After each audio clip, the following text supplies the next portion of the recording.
Oh man, good God Almighty. Oh, I'm sorry guys. Ever since I went fishing the other day and I got in them bushes, I've been itching like crazy all up in my arms and stuff. And you know I got some big old arms. You know, I think it was that venomous ivy I got into. That really messed my skin up and I just gotta keep scratching all the time, all up in here. Wait a second. Venomous ivy? That don't sound right.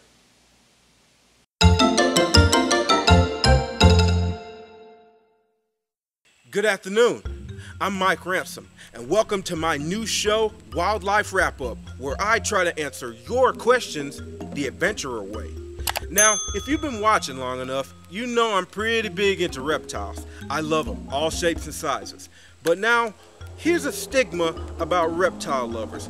We love to teach people about the animals that we hold dear to us. But if it's one thing that gets under our skin, it's this. That snake there, man, that big old snake down there with them rattles on his tail. That thing there, that thing's poisonous. That thing will kill you. Now you might not know this, but that sentence sounded just as funny as venomous ivy. Confused? Let me explain to you. There's a distinct difference between something being venomous and something being poisonous. You see, poison is injected into the body, whether it's by breathing, by eating, or even through your skin. That bad taco you ate with your Uncle Aaron, that gave you food poisoning because you ate it. Bad fast food aside though, in an animal sense, poison is mostly used defensively. For example, here in Georgia, we have a species of toad called the American toad. See those giant glands right behind his eyes there? They secrete what's called a bufotoxin, which is a poison specifically made by toads and other amphibians to protect themselves. But don't worry, it's harmless to humans, for the American toad at least. Now here's where things get a bit more involved. Now I'm a simple man, so I'll try to keep it as simple as I can. Venom. We've all heard of it, most of us hate it, despite it being used in multiple medical practices, but that's a tale for another campfire. Venom is injected into your bloodstream through fangs or stinger. That's what makes an animal venomous. Now, when everyone hears that word, the first thing that comes to their mind is reptiles. But, believe it or not, there are actually some mammals that are venomous. Famously, the Australian platypus. You don't want to get stuck by that spur.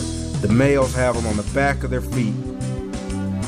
I'm sure some of you are wondering, why are jellyfish considered venomous?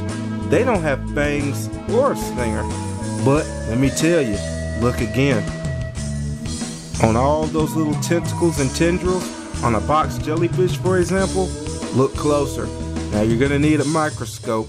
We're not gonna go that far in depth, but if you look really, really, really close, lying down every one of those tentacles are a bunch of mini stingers, and that's what makes them venomous. So, for something to be venomous, it's gotta bite you or it's gotta sting you, and that's the whole hog. Well, if you don't know, now you know. Now, there are some exceptions to the rules. There do exist poisonous snakes. However, that's more so because of what they eat, more so than what they actually have inside of their bodies from the start. How'd you guys like the show? Now, I thought that this would be a nice little medium for when I'm not going on adventures or chasing down critters in the woods. You know, I'm sure you're all aware of what's going on in the world, and it's really been taking a toll on everything, even here at the Animal Adventurer Camp. So, my team and I haven't really had the chance to be together and get out in the field. Hopefully this will change really soon.